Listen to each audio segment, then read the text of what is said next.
Hello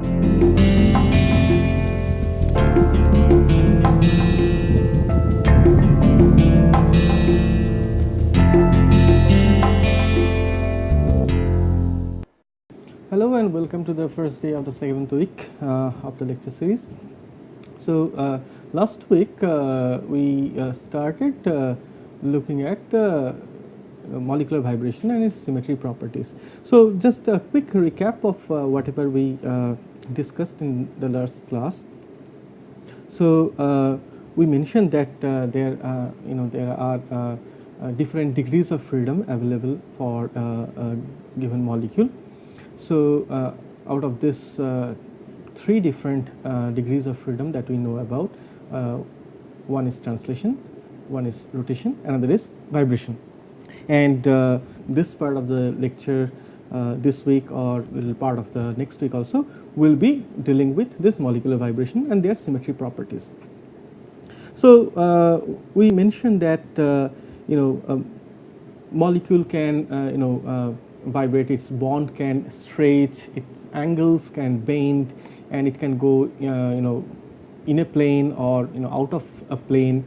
So different bonds will make different kind of movement, different angles will make different movement. So apparently it may look like that it's a random motion, but if one takes a close look at these motions, then one will find that in this randomness there is actually a symmetry involved, there is a regularity there. And this seemingly aperiodic or random internal motions of a vibrating molecule that are the result of superpositions of a number of relatively simple vibratory motions which are known as the normal mode of vibration. Now each of this normal mode of vibration, they have their fixed frequencies, okay, and we need to know for a given molecule what are the normal mode of vibrations and what are their symmetries, so that we can develop something further in understanding this molecular vibrational motion and the energy transition from one vibrational state to another vibrational state, how it is governed by the symmetry rules. All right.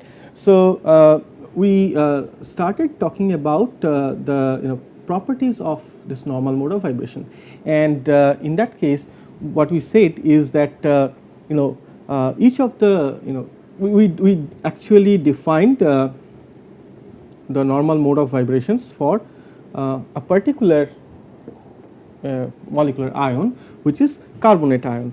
Okay, so we looked at, and this carbonate CO3 2 minus, and we depicted all the possible normal modes. So first we deduced what is the number of normal mode of vibration that is possible for this. So we also looked at the way to find out the number of normal modes for a given molecule, and we found that if the molecule is nonlinear, then 3n minus 6 is the number of normal modes, where n is the number of atom in that given molecule, and for a linear molecule the number will be 3n minus 5. So using that formula, we could say that for carbonate ion, which we are taking as a planar molecule, the number of normal modes are 6, and we drew all 6 normal modes of vibration, and we mentioned that okay, this normal modes are depicted by arrows, which tells us about the particular direction and relative magnitude of the motion of the atom involved, okay, in a particular direction, or change of angle because of this motion, both in plane and out plane. So we said that this 6 motions that are possible, that is 6 normal modes of vibrations, we given them discrete frequencies, right? that's a property of normal mode, that each and individual normal modes will have a distinct frequency. So we mentioned this one as nu 1, this one as nu 2, and this is nu 3a, and this is as nu 3b, while this is nu 4b and nu, sorry, this is nu 4a and this is nu 4b. Now it will be clear in a moment why we are calling this as 3a 3b, not like 3 4 5 6. Okay, there is a reason, and that is also given by the symmetry properties of these motions. Now there are two distinct properties of this particular, this type of motion, that is normal mode of vibration. That is, here this vectors that we are using to represent the motion of a particular atom or a particular bond in a particular direction, they can be expressed as a linear combination of the basis vector that we use. Okay. And second, that each one of these normal modes, so nu 1, nu 2, nu 3a, nu 3b and so on, all of them, each one of them will transform as one of the irreducible representation to which this particular molecule belongs to.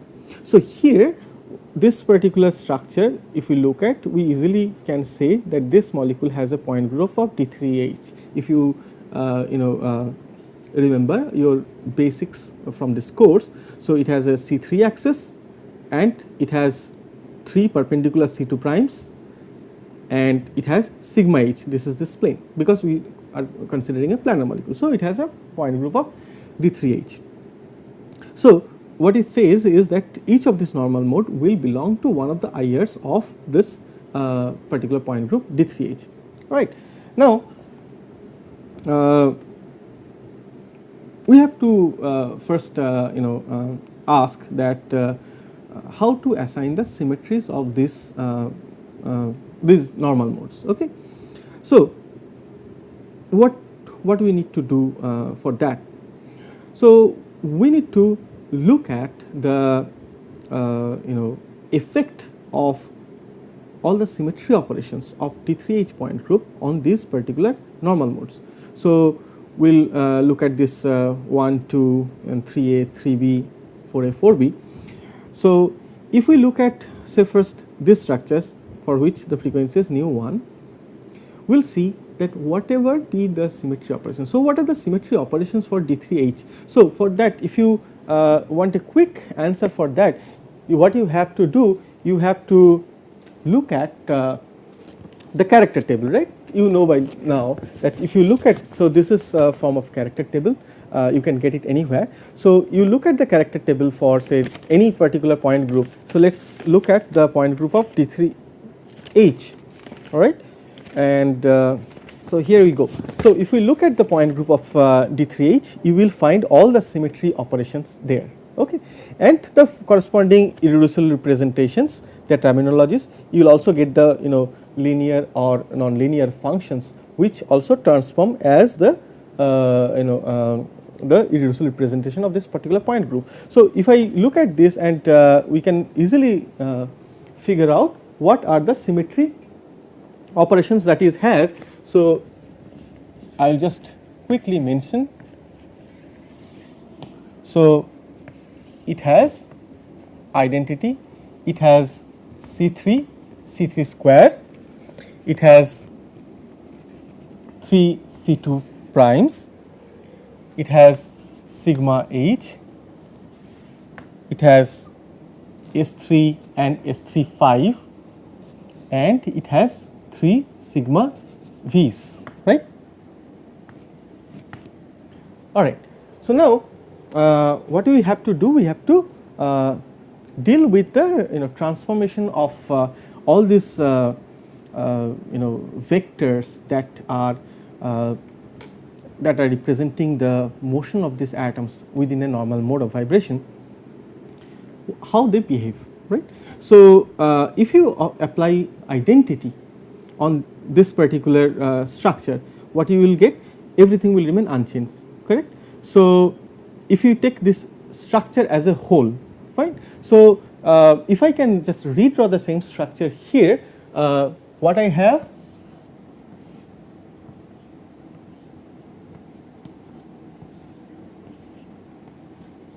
three equal arrows which are along the three bonds, okay, in the same direction of this CO bonds, right? So now if you apply identity, it will give back the same structure, all right? Now if you apply C3 on this motion, so if you rotate C3 and if you are not numbering them actually, just looking at their overall, you know, disposition of these arrows, then C3 also will give you the exact, you know, indistinguishable structure. So that will also give you same structure back. So if this gives me 1 and this gives me 1, and next you look at the C2. So C2 also, because after rotating about, say I am considering this as my C2 axis. So if I do a C2 around this one, so this will rotate, and since these are not numbered, so I have an indistinguishable structure. Okay. So ultimately applying after applying C2, you will get just an indistinguishable structure. So overall it will give me a character 1. And while I am writing these characters, I am reiterating that here I am not taking these 3 as separate 3 basis vectors, but as a whole this is my structure and this is as if acting as one basis function, alright. So similarly sigma which also will give me 1 because there will be no change. S3 is also going to give me 1, so will sigma v. So looking at this character, you can find out that this is a totally symmetric irreducible representation. So what is the totally irreducible representation in D3H? Say that it gives a term A1 prime. Alright.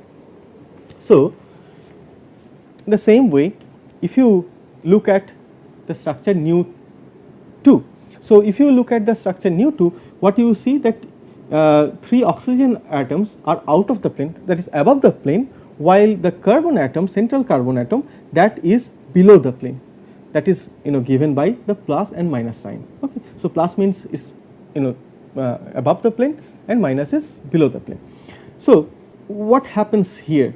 So if you apply identity, so identity will give you, say if I write down for this particular structure, say here, so identity will give me a character of 1, while say C3, that will also give me 1 because after rotation by 2 pi by 3 I will get an indistinguishable structure. So if I go for C3, that is also going to give me 1. Now for next is C2 prime. C2 prime is also going to give me the same thing. So C2 will give me character of 1, and then we have sigma h. So sigma h is going to invert the signs, right? So whichever was above the plane, they will now go below the plane, and whatever was the below the plane now will come up. So that will invert the structure. So it is going to give me -1, all right. And then we have S3. So S3 is what? It is the effect of C3, which doesn't do anything, but then there is a perpendicular sigma plane. So that is going to revert, you know, invert everything. So then again S3 is going to give me -1, and then we are left with sigma v. So sigma v is not going to change anything, right? So sigma v will give me +1. So now if I compare this particular irreducible representation, because here the representations are giving me only one as the matrix element, only one matrix element is there. So it is a one dimensional representation, and therefore I can just quickly check in the character table and find out which irreducible representation this one is. Okay. So only the character of sigma h and S3, they are negative, right? So if I compare that, then I have to, so for D3H, I have, so here, sorry, there was a mistake. This C2, actually, if you look at, so if I take this as my C2, so what's happening, this two are, going below the plane, and so is this one. So every atom and their position is getting inverted for C2 as well. All right. So the C2 primes. So therefore, what we have is C2 is also giving me -1. So that was a mistake. So if I correct everything, so now I have C2 sigma H and S3 as -1. So now let's compare. So that gives me A2 double prime. So this belongs to A2 double prime. All right. So now what I can see that both of this normal modes that we considered, when we operate the symmetry operations, we are finding that they transform according to one particular irreducible representation. The first one we found it to be A1 prime, and this one now we are finding to be A2 prime. So in this way we can keep going on. So here, like this nu 3A and the structure corresponds to nu 3B, they actually form the basis for the irreducible representation E prime together. So that can be shown, and we will show that real quick shortly. So what we can think of is the following. So when you apply the symmetry operation, say for example C3 on this one of the structures nu 3A, so what it will do, it will transform to a new configuration, which will be nu 3A prime, say for example. So what will be the form of nu 3A prime? So what we are saying is this nu 3A prime will be a linear combination of nu 3A and nu 3B, and similarly nu 3B, when we operate any symmetry operation, that will also be a linear combination of nu 3A and nu 3B. So let's show how it is going to work. So here we are showing an example how that C3 affects this structure with nu 3A. So this is the one. So after operating C3, what will happen? So this arrow here on this atom 1. So here when we are doing this operation, so we are only dealing with this vectors. All right. So this guy will now go over here, right? So accordingly its orientation will also change. Now you see this one, which was on atom A, is now coming over here with this orientation, and this guy on the carbon atom, this big arrow, will now go to a particular 180-degree direction. So it will come somewhere here, and let's have a look at this. This is the new position of this arrow. So in this way you can find out what will be the final structure. Now this final structure, which we are calling as nu prime 3A, how we can express this in terms of nu 3A and nu 3B. So if I say that this new structure, that is nu 3A prime, is expressed in this fashion, and if we can show that and prove that, then we have proved our point. So you take a particular mode of normal mode of vibration, so you take part of it. So here, like you take you look at the structures nu 3A and nu 3B. So you see here, all right. So this one, if we operate and you will get an ultimate structure that we have just shown. Now if you take some portion of this one and some portion of this one and can generate that result in nu prime 3a, then our job is done, and that's what is shown here. So if we say that minus half of nu 3a plus half of nu 3b is equals to nu 3a prime. So this is a linear combination of this. This is some sort of combination. So what is minus half of nu 3a? That is this one. So if you take the original structure, the arrow, and if you apply this minus half on that, so you will get this structure. Similarly, plus half of this nu 3b will give you this. So you will see that this length has been reduced to half of its original length, and here the length has been reduced to half of its original length, as well as the direction has been reversed because the minus sign. And now if you add this two, you get this one, which is, if you compare here, you see this one. So you could express this new structure as a combination of this nu 3a and nu 3b. Similarly, for any other particular motion on any particular atom, say 1, 2, 3 or 4, you can express them in this particular fashion. So this is true for this whole normal mode, right?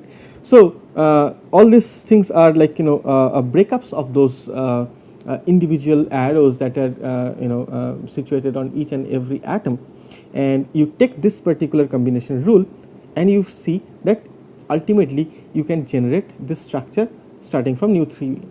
Similarly, you can show that for nu 3b, and there will be another type of combination where here this nu 3a prime is a combination where it's minus half nu 3a plus half nu 3b, and for say for nu 3b, if I operate C3 on that, so that I can write as minus 3 by 2 nu 3a minus half nu 3b.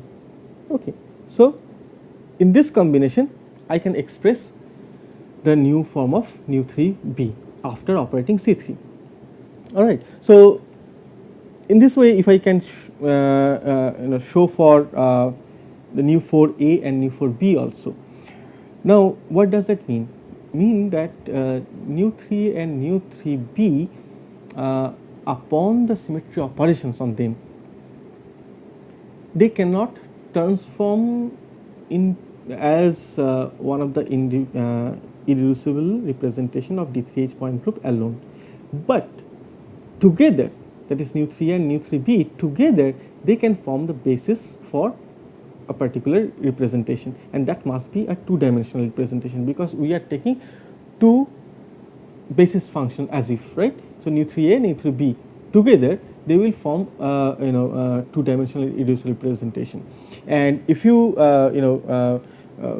find out all the operations, the effect of this all the operations on nu 3 and nu 3b, you will see that it belongs to it forms a basis for E prime representation of the D3H point group, and ultimately you can see that all the normal modes they form the basis for irreducible representation to which for the point group to which the molecule belongs to. Okay, all right. So now here we started with showing the normal modes of a particular group, and then we showed that they have their symmetry properties. That is, they belong to they form the basis for the irreducible representations. Now, how do I, if I do not have this normal modes present in my in front of me, can we ab initio find the normal modes and its symmetry properties? Okay, so we can show that by using the same particular molecule. So how do we do that? So first of all, we need a set of basis functions, right? So we can do that in two ways. Because we are dealing with the molecular the internal motion of the atoms and the bonds in a molecule when we talk about vibration, then we can actually take the all three Cartesian coordinates sitting on each atoms of the molecule, because we stated at the beginning that all these arrows, right, all these motions of these individual atoms when they execute one particular normal mode of vibration, this each arrow can be expressed as a resultant of three basis of the resultant of the basis vectors that we choose. So if we take x, y and z coordinates on each atom, so this arrow which defines of the part of this normal mode, that can be expressed as some sort of combination of this x, y, z. So what I mean is following. So if I have, say, let's just say tell it like this. So I have all right. So now in one of the motion that I showed like this, what I say is I can take this x, y, z, and take this atom to be sitting at the origin. All right. So then if I take the coordinates accordingly, then this particular arrow I can express as some sort of combination of these basis vectors. So I can take the Cartesian coordinates of all the atoms. Okay. So and in each case, what I will do, I will take the atom to be sitting on the origin, and I will consider their x, y, and z coordinate system to be acting as my basis. So therefore, what I can do,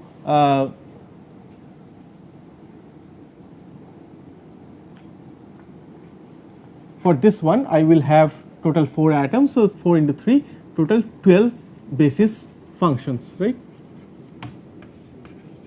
in my set,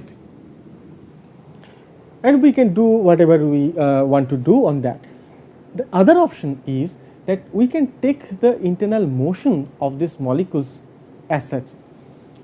What do I mean? So here what I do is, like, I have these arrows defining my internal motion, right. So suppose I take this carbon oxygen bond. So by this arrow, what I say, that this oxygen is moving away from carbon. So in other words, this CO bond is getting stressed, right, or when it is coming back, then it is it's reducing the bond. So I can also take the angle between these two CO bonds. So I can take this angle as one of my basis functions. I can also take a dihedral angle, meaning that I have a sigma plane here and I have this angle here, okay, or I have this plane here and then I have this bond here. So the angle between that, I can take all these internal coordinates to be my basis function, and we will show in the following class that in either of the cases I can get the required information, and in certain cases without knowing or with this simple use of symmetry, I can really talk about what are the particular normal modes that this molecule have. So in other words, I can draw the exact normal modes of these molecules, of any given molecule. So that's what we will start with in the following class. Till then, thank you very much for your attention.